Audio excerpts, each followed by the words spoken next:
Hello दोस्तों, स्वागत है आपका मेरे YouTube चैनल पर। मेरा नाम है अर्जुन और आज की वीडियो में हम बात करने वाले हैं क्लास 11th अकाउंटेंसी का बहुत इंपॉर्टेंट चैप्टर जिसका नाम है बेटा कैश बुक। पेपर में गारंटीड यहाँ से 6 नंबर का सवाल आपके एग्जाम में देखने के लिए मिलेगा।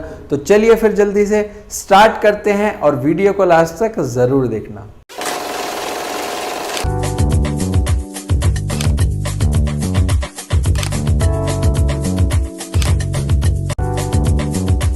चलो बेटा स्टार्ट करते हैं। सबसे पहले तो कैश बुक के मतलब से समझने की कोशिश करते हैं क्या होता है कैश बुक। देखो इधर समझो कि कैश बुक हमारे पास होता कैसे है। यहाँ पे मैं आपको समझा देता हूँ बहुत ही अच्छी तरीके से, फिर इसका ऊपर डेफिनेशन भी पढ़ लेंगे। देखो कैश बुक का मतलब क्या हो गया कि एग्जाम्पल के तौर पर आप समझो कि आपने टोटल सेल करी है बेटा 10 लाख की। कितने की सेल करी? 10 लाख की। उसके बाद हमें पता लगा कि जो मेरे टोटल एक्सपेंस है वो हुआ है मेरे पास 3 लाख के। अगर मैं डिफरेंस करूं तो मुझे पता लगा कि 7 लाख का मेरा सीधा सीधा भाई प्रॉफिट है। प्रॉफिट का मतलब क्या होता है कि टोटल रेवेन्यू में से टोटल एक्सपेंस घटा दिए, ठीक है। लेकिन मुझे एक चीज और पता लगी, ये जो मेरा 10 लाख का सेल था ना, इसमें से 5 लाख का तो बेटा कैश सेल था और 5 लाख का मेरे पास क्रेडिट सेल था, ठीक है। मतलब जो मुझे पैसा मिला वो सिर्फ कितना मिला? 5 लाख मिला। 5 तो मिला ही नहीं, 5 बाद में मिलेगा। जितना मिला उसमें से 3 मैंने खर्च कर दिया तो 2 मेरे पास क्या है। तो यहां से मुझे पता चला कि मेरे पास जो कैश है, जो मेरी लिक्विडिटी है, वो सिर्फ और सिर्फ अभी 2 लाख की है। तो इसका मतलब क्या है कि प्रॉफिटेबिलिटी यानी कि प्रॉफिट से हम अंदाजा नहीं लगा सकते कि हमारी लिक्विडिटी कितनी है, यानी कि मेरे पास कैश कितना है। उसके लिए मुझे एक सेपरेट बुक बनानी पड़ती है जिसको हम बोलते हैं कैश बुक। क्या ये बात क्लियर हुई? यहां तक की चीज क्लियर हुई कि कैश बुक होता क्या है। ये बेसिकली कैश बुक होता है। अब इसका मतलब पढ़ लेते हैं कि कैश बुक में आता क्या है। This book is use to record all the transactions related to the cash receipt और कैश पेमेंट। इसमें वही सब ट्रांजेक्शन आएगी इस बुक के अंदर कि जितने भी हमारी कैश में पेमेंट है, जितनी भी सारी कैश में रिसिप्ट्स है, वही हमारे पास यहां पर जाने वाली है। ये हमारे पास क्या इंफॉर्मेशन देती है? डेली रिसिप्ट्स के बारे में, पेमेंट्स के बारे में, क्लोजिंग कैश बैलेंस के बारे में, end of the each day. This is very popular book. ये बहुत ज्यादा पॉपुलर बुक है और ये बनाई जाती है ऑल द ऑर्गेनाइजेशंस, चाहे वो बड़ी हो चाहे वो छोटी ऑर्गेनाइजेशन हो, ठीक है। समझ में आ गया? अब पढ़ लेते हैं बेटा टाइप्स ऑफ कैश बुक। के चैप्टर में कितने तरीके की कैश बुक है? सबसे पहली तरीके की कैश बुक है सिंगल कॉलम कैश बुक। इसमें बेटा सिर्फ और सिर्फ कैश का कॉलम बनता है, ठीक है। जो डबल कॉलम कैश बुक होती है इसमें बेटा 2 बनते हैं, एक तो कैश बनेगा, एक हमारे पास बैंक बनेगा। नेक्स्ट आता है ट्रिपल कॉलम। इसमें बेटा कैश भी बनता है, बैंक भी बनता है, एक और बनता है डिस्काउंट। हमारे सिलेबस में ये नहीं है क्योंकि हम सीबीएसई बोर्ड के अकॉर्डिंग पढ़ाते हैं बेटा। ये सिर्फ और सिर्फ आईएससी और अदर स्टेट बोर्ड्स में है, सीबीएसई में नहीं है। सीबीएसई में ये है 1 है, ये वाला है, और पेटी कैश बुक। क्या इतनी बात क्लियर है? समझ में आ गया? बहुत ही अच्छी तरीके से आगे चलें। आगे चलते हैं सिंगल कॉलम कैश बुक। देखो सिंगल कॉलम कैश बुक का मतलब क्या होता है। इसमें सिंपल हमारा एक रूल चलता है, rule of real account. Real account का मतलब क्या था बेटा? रियल 3 होते थे ना, रियल, नॉमिनल, पर्सनल। रियल का जो रूल है, रियल का रूल होता था बेटा debit what comes in, debit what comes in, credit what goes out, ठीक है। अगर कुछ भी आएगा तो बेटा डेबिट, जाएगा तो क्रेडिट। यहां पर कैश अकाउंट, कैश बुक बना रहे हैं, कैश बुक बना रहे हैं। कैश बुक का मतलब क्या है कि अगर कैश आया तो बेटा डेबिट होगा, यानी कि अगर कैश हमारे पास जा रहा होगा तो बेटा क्रेडिट होगा, ठीक है। क्रेडिट में माइनस और डेबिट में प्लस, ठीक है। ये बेसिकली इसका फॉर्मेट है और क्रेडिट ट्रांजैक्शन इसके अंदर नहीं आएंगे, सिर्फ और सिर्फ कैश ट्रांजैक्शन हम लिखने वाले हैं। क्वेश्चन के अंदर कोई भी ऐसी ट्रांजैक्शन हो जिसमें उधार का हो तो वो इसके अंदर नहीं जाएगा, ठीक है। इसका क्वेश्चन करते हैं, समझने की कोशिश करते हैं कैसे होगा। देखो ये बेटा क्वेश्चन होगा इस तरीके से। क्या लिखा गया? Enter the following transaction. ये ना सिंगल कॉलम कैश बुक बता देगा सिंगल बनानी है डबल बनानी है। सिंगल बनानी होगी तो सिंगल बना देना, डबल बनानी है तो डबल भी बनानी सिखा दूंगा, वो भी कैसे बनेगी। देखो जी, कुछ हमारे पास बेसिकली ट्रांजैक्शन लिखी है, वो हमें उसके अंदर लिखनी पड़ेगी। सबसे पहले क्या है, 2020 मार्च 1 पे हमारे पास स्टार्ट हो रहा है। लिखा है कि आपने बिजनेस शुरू करा कैश लगा करके। अब जो बुक बनेगी वो फर्म की बनेगी, ठीक है। फर्म में पैसा आ रहा है, फर्म में पैसा आ रहा है तो डेबिट होगा क्रेडिट होगा?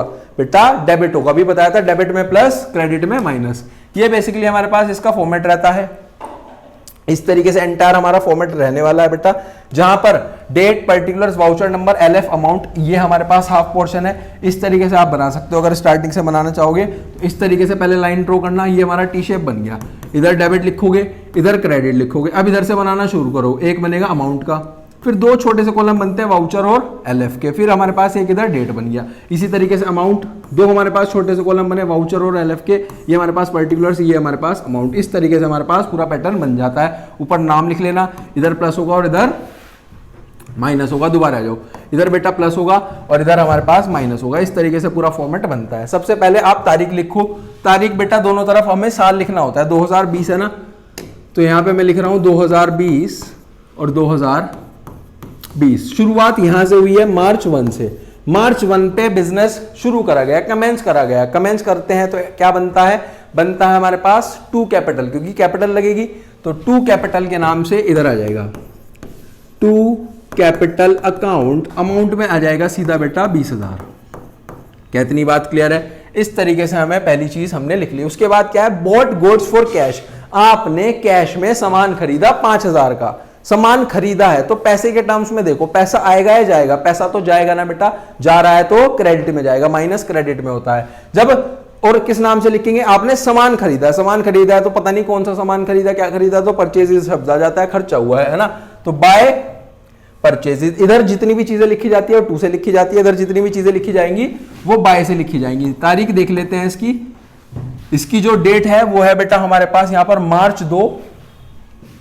मार्च 2 बाय परचेजेस अकाउंट के नेम से 5,000 का हमने बेटा सामान खरीद लिया। 5,000 अमाउंट में चला जाएगा। ठीक है, समझ में आ गया? कितनी बात क्लियर है? नेक्स्ट पे चले, नेक्स्ट पे चलते हैं। देखो 5th क्या लिखा है? Sold goods for cash. आपने सामान बेचा, जब सामान बेचोगे तो पैसे के टर्म्स में देखो, पैसा आएगा ना, पैसा आएगा तो डेबिट में यानी कि प्लस हो जाएगा 4,000। ठीक है, और जब भी बेचोगे तो क्या लिखोगे? सेल्स। ठीक है, तो यहां पे आ जाएगा 2 सेल्स अकाउंट। अमाउंट के कॉलम में अमाउंट 4,000 और डेट के कॉलम में मार्च 5। ठीक है, समझ में आ गया बहुत अच्छे से। आगे चले, आगे देखो क्या लिखा है? Goods purchase from Ravi on credit. Credit का मतलब क्या होता है बच्चों? उधार। उधार की यहां पे कोई भी चीज नहीं है, उधार इग्नोर करना है, कैश कैश में लिखना है तो इसे छोड़ देंगे। Paid to Ravi. रवि को पे करा 13 तारीख में। दोगे तो पैसा जाएगा, पैसा जाएगा तो रवि के नाम से क्रेडिट हो जाएगा 7,000। 13 बाय रवि, रवि के नाम से क्रेडिट हो जाएगा 7,000। क्या इतनी बात क्लियर है? 7,000 बेटा इधर चले गए हमारे पास 13 तारीख पे। फिर उसके बाद क्या है? Cash cell. सामान बेचा, कैश में बेचा तो पैसा आएगा ना, आएगा तो डेबिट में चले जाएगा 8,000 15 तारीख पे। 2 सेल्स अकाउंट के नेम से 15 तारीख पे, 15 तारीख पे था हमारे पास बेटा ये था 8,000, तो 8,000 इधर आ गया। ठीक है जी, आगे चलें, आगे चलते हैं, नेक्स्ट पे देखते हो फटाफट से। समझ में आ रहा है ना कैसे हो रहा है? उसके बाद है परचेज फर्नीचर फॉर कैश। अब आपने फर्नीचर खरीदा तो कैश तो बेटा जाएगा, तो ये आ जाएगा 6,000। 6,000 का फर्नीचर खरीदा है 18 तारीख में, तो यहाँ पे आ जाएगा 18 तारीख में 6,000 का आपने फर्नीचर खरीदा है, तो बाय फर्नीचर अकाउंट। ठीक है, बाय फर्नीचर अकाउंट। परचेजेस क्यों नहीं आया? स्पेसिफिकली पता है हमने क्या खरीदा है, अगर नहीं पता होता तो परचेजेस लिख देते बेटा, है ना। ये भी हो गया। उसके बाद आगे चलो, पेड वेजेस। आपने वेजेस दी है, दिहाड़ी दे रहे हो आप, जब दोगे तो पैसा तो जाएगा ना बेटा, पैसा ही तो दोगे। ठीक है, तो 20 तारीख पे है 380 रुपए, 20 तारीख पे है 380 रुपए, और बाय वेजेस के नेम से, बाय वेजेस अकाउंट। सिंपल। आगे चलें, आगे चलते हैं बेटा, इधर आ जाओ। नेक्स्ट क्या लिखा है? Paid rent. रेंट भी दोगे तो पैसा जाएगा ना, 400 रुपए का रेंट दिया है 24 तारीख पे, तो यहां पे आ जाएगा बाय रेंट अकाउंट। 400 का रेंट दिया है 24 तारीख पे। ठीक है, आगे चलें, आगे चलते हैं फटाफट से। उसके बाद क्या है? Received commission. पेड या रिसीव्ड में ध्यान से पढ़ना, पैसा मिला है, कमीशन मिला है, 600 रुपए का कमीशन मिला है 26 तारीख में, तो इधर आ जाएगा 26 तारीख में बेटा हमें कमीशन मिला है। 2 कमीशन अकाउंट। कितने का मिला है कमीशन? कमीशन बेटा हमें मिला है 600 का, तो हम यहाँ पे लिख देंगे। आगे चलते हैं, आगे हमारे पास नेक्स्ट लिखा है, नेक्स्ट लिखा गया है बेटा withdrew for personal expenses. Personal जब भी आ जाए तो उसका मतलब है ड्राइंग्स के जो ओनर है, जो प्रोपराइटर है, वो पैसा निकाल करके घर ले गया पर्सनल यूज के लिए, तो पैसा बिजनेस से तो जा रहा है ना बेटा, 1000 रुपए चले गए 28 तारीख में, तो यहां पे आ जाएगा 28 तारीख में बाय ड्रॉइंग्स अकाउंट के नेम से 1000 रुपए।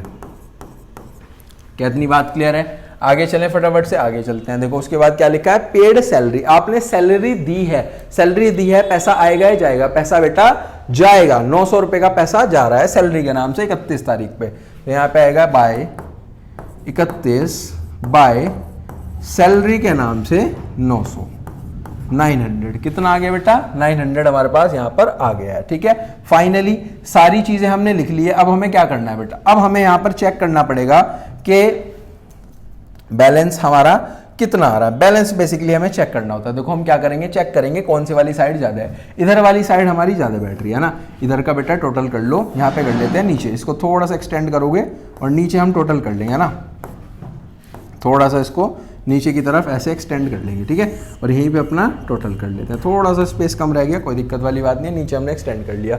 इधर का टोटल करो जी, कितना है? 20,000 और 4 24, 24 और 8 32, 32,600 है बेटा, 32,600। ठीक है, अब आप चेक करो इधर का टोटल कितना आ रहा है।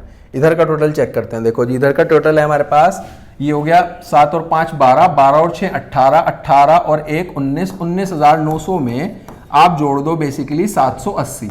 ये आ गया हमारे पास 0 8 16 और 0 और 1, ये बेसिकली हो गया हमारे पास ये 20,680। कितना आ गया बेटा? 20,680। टोटल है 32,600 और इसमें से 20,680 आपको माइनस करने हैं, तो ये हो गया 0, ये हो गया 2, ये हो जाएगा बेसिकली हमारे पास 15, 9 हो गया और ये 1 हो गया और ये आ गया हमारे पास बेसिकली आ जाएगा 19,000। एक सेकंड दोबारा कर लेते हैं इसको, ये आ जाएगा हमारे पास 11,920। ठीक है जी, 11,920 आ रहा है बेटा, 11,920 और ये है मेरा बाय बैलेंस, क्लोजिंग बैलेंस है ना, कैरीड डाउन, ये आ जाएगा मार्च 31 के नेम से। और टोटल जो इधर था ये इधर लिख लो 32,600। ठीक है, समझ में आ गया? जो इधर का टोटल होता है वो नहीं हमें लिखना होता है, हमें क्या करना होता है, बेसिकली इधर का टोटल करेंगे, उसमें से इन सब का टोटल करो और वो माइनस करेंगे, बैलेंस लिखेंगे, टोटल दोनों का सेम ही रहेगा। ठीक है, समझ में आ गया? कितनी बात क्लियर है? अब इसके बाद लास्ट आपको एक चीज और करनी होती है बेटा, जो भी बैलेंस है उसे हमें इधर लिखना होता है।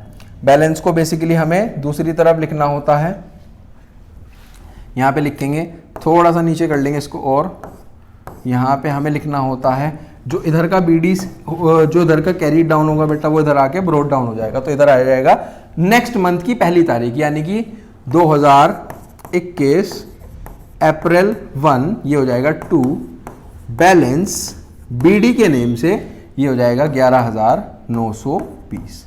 कितना हो गया बेटा? 11,920। और फाइनली अपना जो क्वेश्चन है वो यहीं पे समाप्त हो जाता है। आई होप सो आपको बहुत अच्छे से बेटा समझ में आया होगा कैसे हमारी ये कैश बुक बनती है। ठीक है जी, समझ में आ गया, मतलब भी समझ में आ गया। इसके कुछ और क्वेश्चन सब प्रैक्टिस करके देखने वाले हैं आगे आने वाली वीडियो में, और बहुत ही अच्छी तरीके से हम इस चैप्टर को भी क्लोज करेंगे जैसे इससे पहले वाले प्रीवियस चैप्टर्स क्लोज करें। अगर आप चैनल पे फर्स्ट टाइम आए हो तो ये बेटा मेरी डिटेल से कोई भी डाउट आता है, कोई भी प्रॉब्लम आती है तो आप यहाँ पर मैसेज करके पूछ सकते हो। मिलते हैं नेक्स्ट वीडियो में, टिल देन थैंक यू।